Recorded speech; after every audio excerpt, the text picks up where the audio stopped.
Bonjour à tous, bonjour à toutes, je suis Muriel Le Goff, pour ceux qui ne me connaissent pas, sophrologue, relaxologue, praticienne en EFT, psychopraticienne à Auxerre et Val-de-Mercy. Vous savez peut-être, pour ceux qui me suivent, un de mes sujets de prédilection, c'est l'anxiété, les troubles anxieux et les troubles anxio-dépressifs et bien sûr l'accompagnement de ces troubles, en tout cas des personnes qui en souffrent et qui aspirent à trouver plus de sérénité dans leur vie voilà, à s'épanouir en fait tout simplement. Alors aujourd'hui, je vais faire un petit topo sur un livre que j'ai reçu samedi, qui est sur ce thème donc justement, qui est celui-ci que vous avez peut-être vu passer dans la presse. Votre anxiété est un super pouvoir et le sous-titre Comment s'en servir pour améliorer sa vie de Wendy Suzuki. Et il se trouve que j'ai aussi récemment acheté un magazine sur l'anxiété que je n'ai pas là sous les yeux et il y a un article d'elle dedans, donc c'est une belle synchronicité. En fait, un article où elle est interviewée sur ce bouquin-là. Donc quelques petites notions, pistes de réflexion que j'ai piochées dans ce livre. Bien sûr, c'est loin d'être exhaustif parce que je ne l'ai pas encore lu en entier. J'ai été chercher des choses qui me semblaient pertinentes à vous partager. Alors déjà, elle insiste sur le fait que l'anxiété est un système d'alarme, que c'est quelque chose de naturel et qu'il n'y a pas à chercher à s'en débarrasser. Par contre, là, ce que j'ai apprécié dans sa vision, c'est qu'elle a une vision assez positive des choses. Elle a elle-même vécu beaucoup d'anxiété et elle en vit encore, mais elle a appris en fait à gérer. Et elle a appris à se connaître et appris des choses sur elle-même à travers ce processus-là. Elle explique donc que l'anxiété est un continuum entre, d'un côté, les troubles, on va dire, anxieux, ce qu'on appelle les troubles cliniques, donc qui sont répertoriés dans les manuels du genre DSM, manuel de diagnostic en pathologie mentale. Enfin, c'est pas ça que ça veut dire, mais c'est ça l'idée. Donc, on a par exemple le trouble d'anxiété généralisée, les TOC, la phobie sociale, le trouble de stress post-traumatique, les phobies en général et d'autres, mais voilà, dans les grandes lignes. Et puis, il y a sur ce continuum l'anxiété quotidienne. On parle de l'anxiété quotidienne qui, là, touche énormément de personnes. L'anxiété du quotidien va se manifester par une inquiétude générée par des situations concrètes. Donc, j'ai un rendez-vous. Alors, quand c'est quelqu'un, admettons un entretien d'embauche, je vais être anxieux avant ou avant un examen. euh, Avant un déplacement, peut-être avant un voyage, voilà, avant des événements concrets.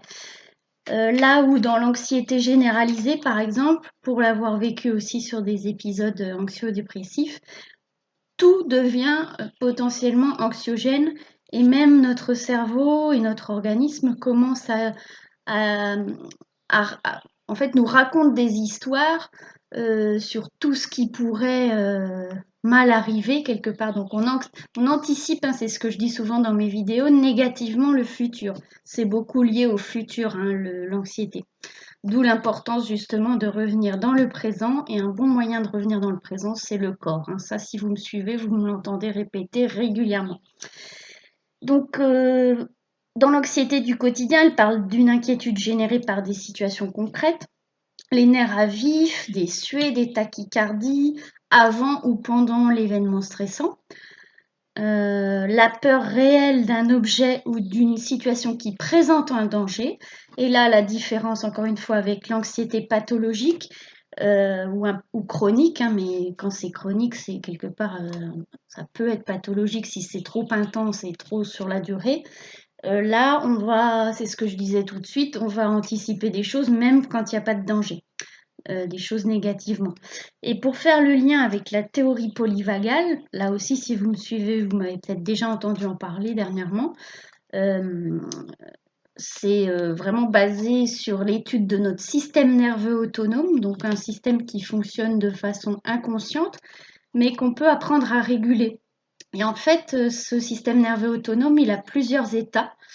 Il peut avoir plusieurs états et il est notamment régi par le nerf vague, qui est un grand nerf qui part du tronc cérébral et qui va jusqu'au ventre, qui innerve le ventre, entre autres, et la région du cœur.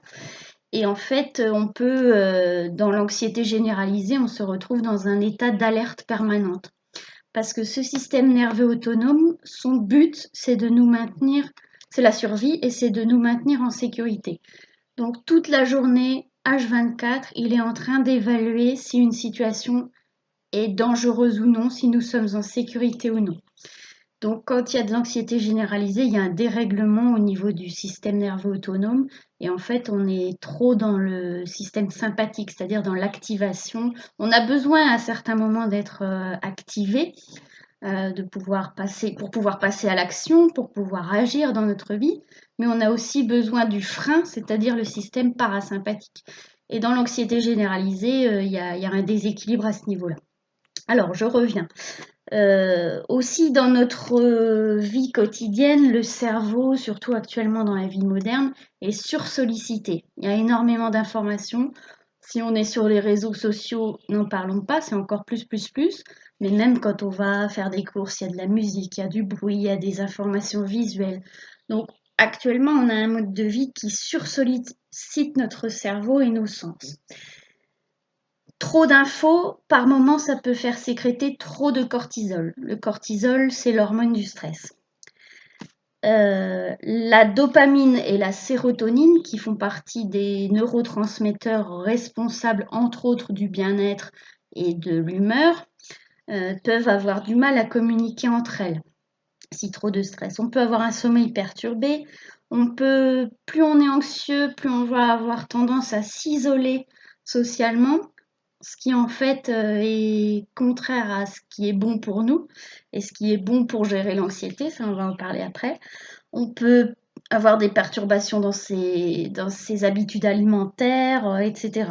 Donc des choses que vous connaissez peut-être qui ne sont pas très agréables, n'est-ce pas? Donc, elle insiste sur le fait qu'en fait l'anxiété peut être tout à fait positive. Et d'ailleurs, c'est un petit peu ce qui se cache derrière le titre, hein. Votre anxiété est un super pouvoir. Si on apprend à la connaître, à l'apprivoiser, à la comprendre et à en faire quelque chose de positif, ça peut être tout à fait porteur en fait.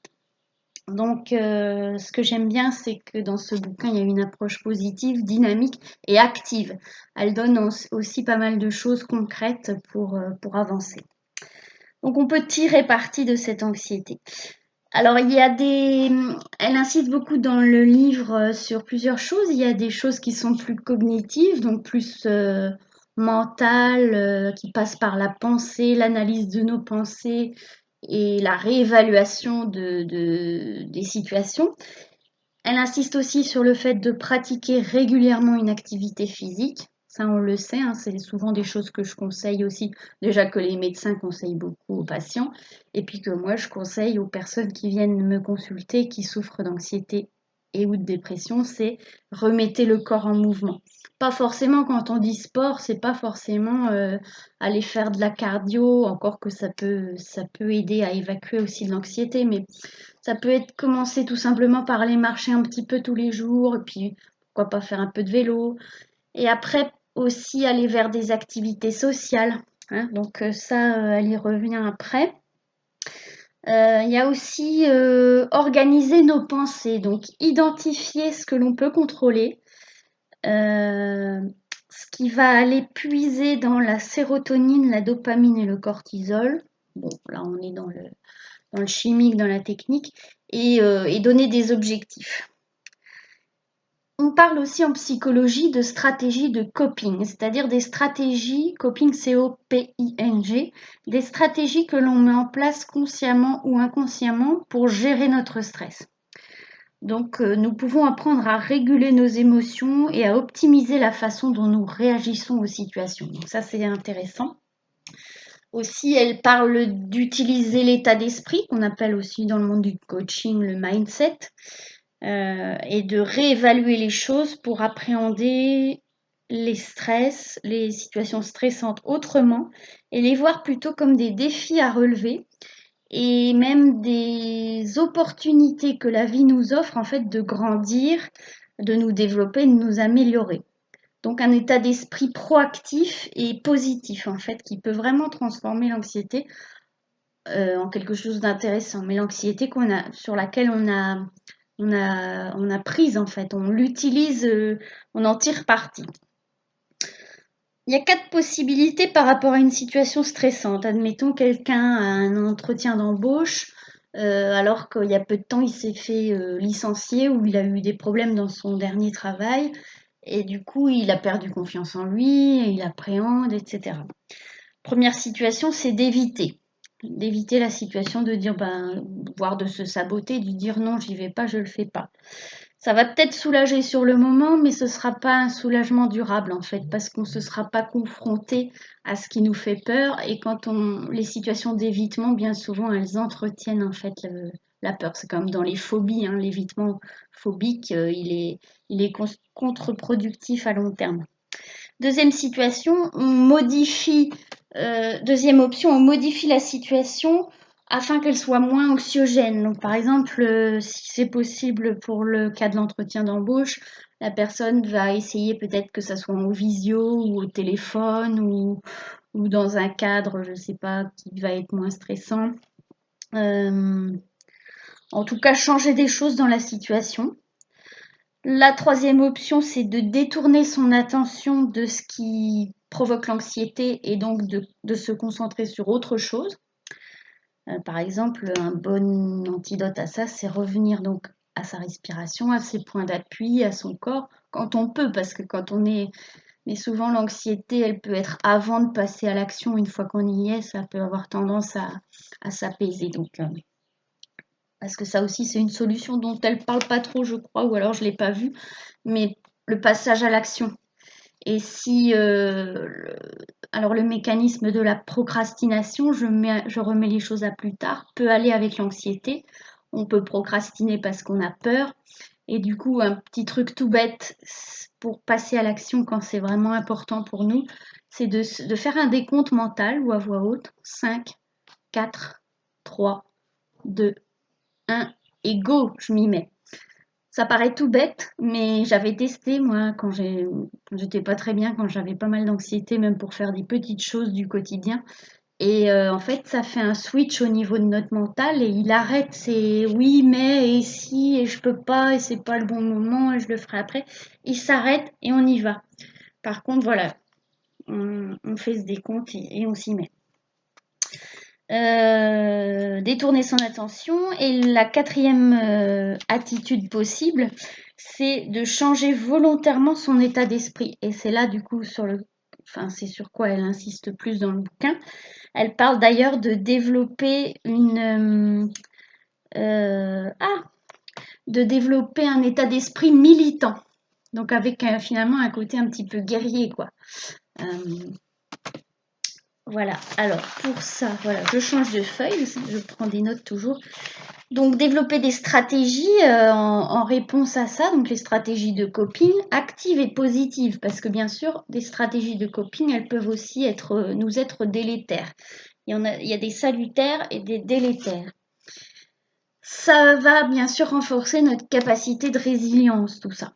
Donc on peut apprendre à contrôler sa colère, on peut donc aller marcher en nature, marcher en plein air pour apaiser son anxiété, faire une activité physique, chercher du soutien social parmi nos amis ou parmi des proches ou parmi des personnes qui nous inspirent et qui nous font nous sentir, qui nous provoquent de la sécurité en fait là pour rejoindre la théorie polyvagale.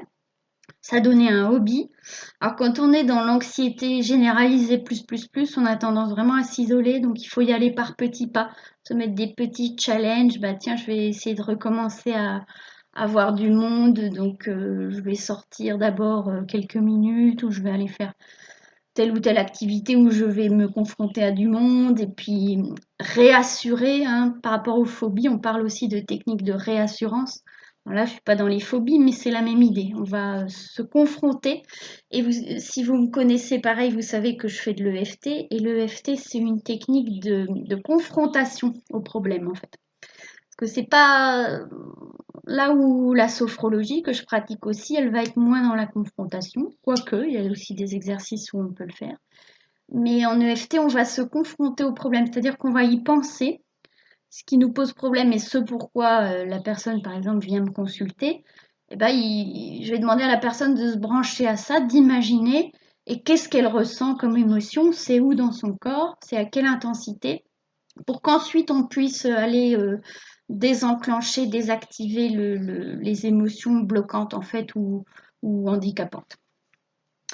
Exprimer ce que l'on ressent, apprendre à reconnaître et à exprimer ses émotions pour soi et puis aux autres, passer du temps en plein air, regarder une situation sous un autre angle. Donc c'est ce qu'elle appelle, enfin c'est pas que elle, hein, c'est ce qui s'appelle la réévaluation. Donc là on est sur du cognitif, ça demande une élaboration de la pensée. Regarder une situation sous un autre angle, je viens de le dire, tenir un journal, écrire, méditer, nourrir un état d'esprit militant. Elle parle aussi, alors là j'ai pas pris plus de notes parce que sinon ça pourrait durer des heures, de l'art de bien s'inquiéter.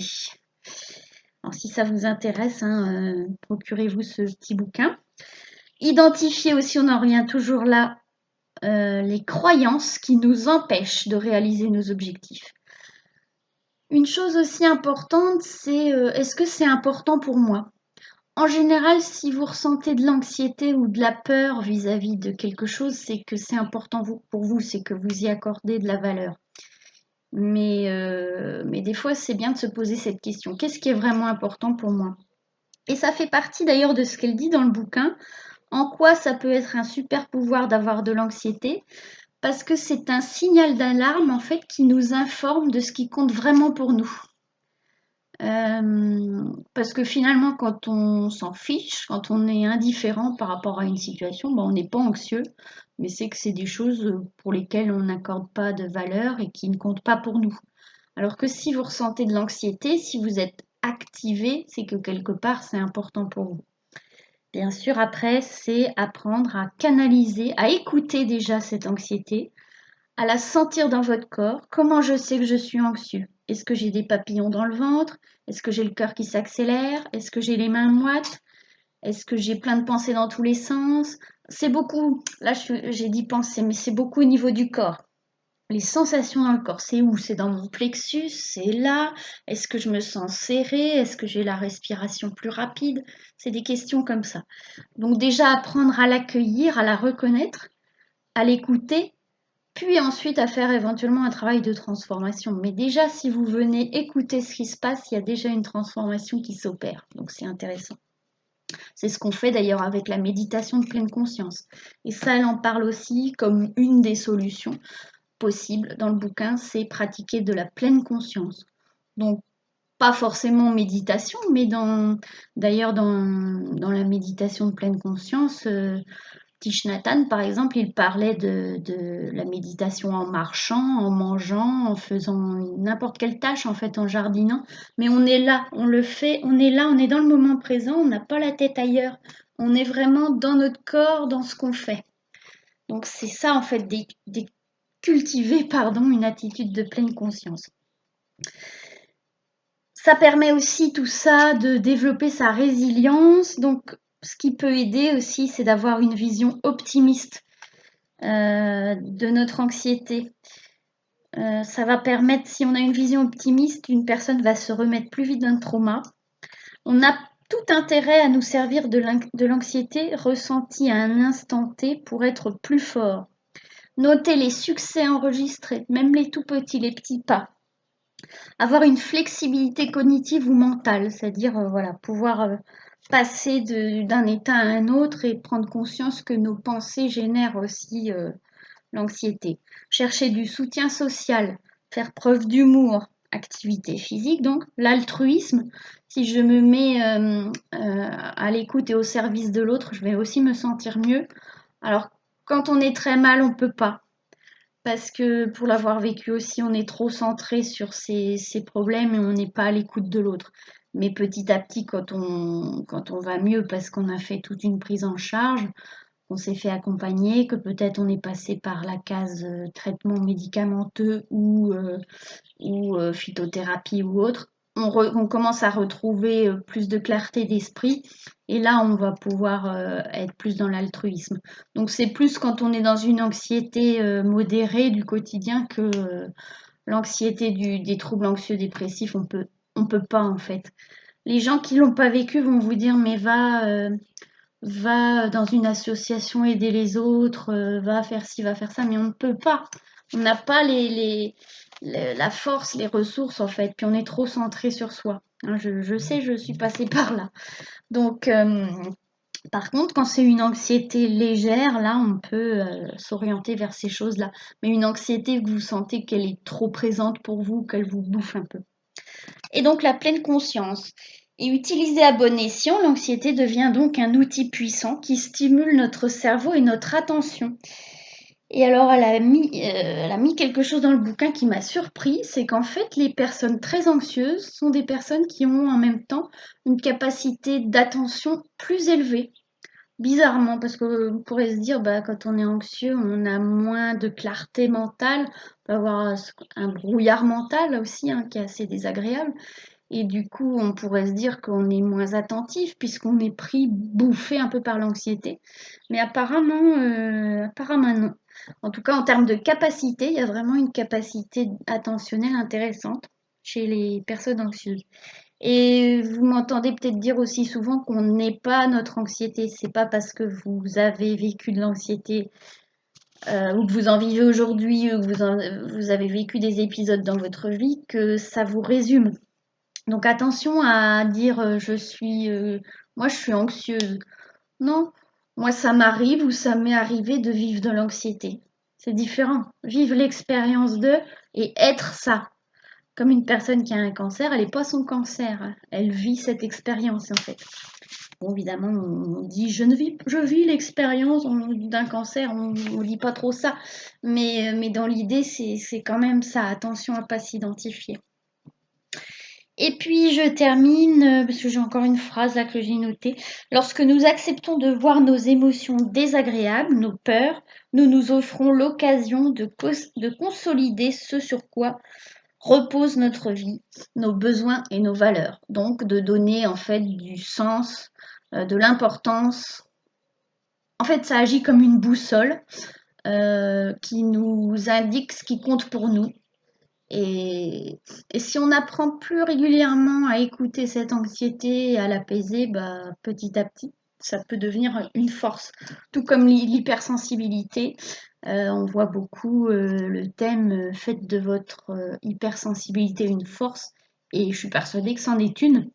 Tout comme l'anxiété peut en être une en fait. Donc prenez conscience de tout ça, en tout cas je vous le souhaite. Et puis si ça vous intéresse, allez voir ce petit bouquin. Et je continuerai à vous en parler puisque vous savez, c'est ma spécialité, ce thème-là, avec d'autres sujets de prédilection, mais c'est principalement des personnes qui souffrent d'anxiété et de dépression ou un moment donné dans leur vie, un passage anxieux ou des fois plus précisément la préparation d'un événement qui est stressant, que j'accompagne et donc pour lesquels je me suis spécialisée. Voilà. Grâce à la sophrologie, l'EFT et puis aussi tout mon parcours en psycho et tout ce que j'ai appris sans forcément me former, mais là récemment sur la théorie polyvagale, sur le système familial intérieur, etc., etc. C'est tellement riche et passionnant qu'on n'a jamais fini d'apprendre et de se former, mais voilà, il faut faire des choix quand même. Donc, portez-vous bien, n'hésitez pas à commenter, ça me fait toujours plaisir, à poser vos questions, mettre vos remarques et on échangera avec plaisir. Voilà, à bientôt!